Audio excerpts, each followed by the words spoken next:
বঙ্গোপসাগরের ওপর যে নিম্নচাপ সৃষ্টি হয়েছিল তা অতি গভীর নিম্নচাপ হয়ে সোমবার দিনভর দফায় দফায় কলকাতা ও তার সংলগ্ন জেলাগুলিতে ভারী থেকে অতি ভারী বৃষ্টি হয়েছে। আমরা প্লাস্টিক্স থেকে খবর করেছিলাম কলেজ স্ট্রিট, আমার স্ট্রিট, সুপ্রিয়া স্ট্রিট ও সেন্ট্রাল এভিনিউতে হাঁটু সমান জল হয়ে গেছিল। এবং এই জলের কারণ কি?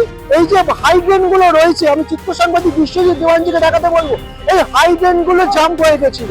এবং হাই ড্রেন গুলো জাম্প হওয়ার কারণ কি ছিল সেটা হচ্ছে এই যে আমি আবার চিত্র সাংবাদিক বিশ্বজিৎ দেওয়ানজিকে দেখাতে বলবো, এই রাস্তার ধারে পড়ে থাকা এই প্লাস্টিক গুলো পড়ে রয়েছে, সেগুলো কিন্তু সমস্ত গিয়ে হাই ড্রেনে পড়ছে এবং সেটা জাম্প করে দিচ্ছে।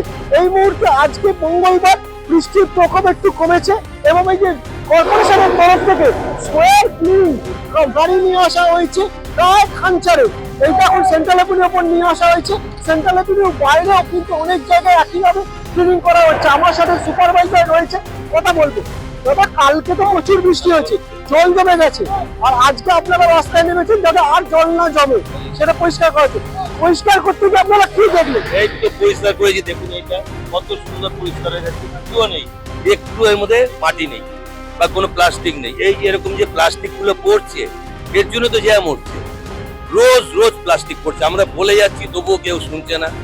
এই এখন ফেলে গেল এক ভদ্রলোক, কিচ্ছু শুনছে না, কি করবো, কার সাথে ঝগড়া করবো? সাধারণ মানুষ তারা বলে যে ড্রেনেজ সিস্টেম, এই ড্রেনেজ সিস্টেমের গাফিলতি আছে বলে এই জল দাঁড়ায়। পাবলিকের জন্যই হচ্ছে এসব, আমাদের কিচ্ছু হচ্ছে না, সব পাবলিক করছে। এই দেখুন আপনার সামনে ওইদিকে যে যতগুলো দেখবেন সব দিকে এগুলো পড়ে রয়েছে। আমরা কত পরিষ্কার করবো, ডেইলি এই জায়গা করছি, এই করে যাবো আবার প্লাস্টিকটাই চলে আসবে এখানে। এই যে ক্যাচকিটটা এইটা দিয়ে খুলে দেবে, এইটা দিয়ে খুলে দিলে এর মালটা গিয়ে এদিকে জমবে। 12 ইঞ্চি পাইপ আছে, আবার জাম হয়ে যাবে, প্লাস্টিকে জাম করে দিচ্ছে। আমরা রোজ পরিষ্কার করছি, রোজ একই অবস্থা। আজকে কতগুলো এরকম গাড়ি রাস্তায় নেমেছে যেগুলো পরিষ্কার করবে? খুব না হলো 70-80টা। বলছেন যে কর্পোরেশনের যারা সদস্য আছেন বা সুপারভাইজ করছেন এই ড্রেনগুলো পরিষ্কার জন্য, তারা বলছেন এই ড্রেন জাম হওয়ার জন্য সাধারণ মানুষ দায়ী। তারা প্লাস্টিক ফেলছে, রাস্তার ওপর ফেলছে এবং সেই প্লাস্টিক এই ড্রেন জাম নর্দমা দিয়ে গিয়ে একবারে ড্রেনেজ বুকগুলো চোখ করে দিচ্ছে। তার ফলে জল বেরোতে পারছে না এবং জল ওই ড্রেন দিয়ে আবার ওভারফ্লো করে রাস্তায় আসছে। পৌরসভা থেকে ইয়া থেকে পরিষ্কার করা দরকার, প্রথমত আমি মনে করি এখানেই হওয়া দরকার। প্লাস্টিকটাকে সচেতন হয়ে কোনো একটা নির্দিষ্ট জায়গায় রাখানো, না অনেকে করছে আর অনেকে করছে না জিনিসটা।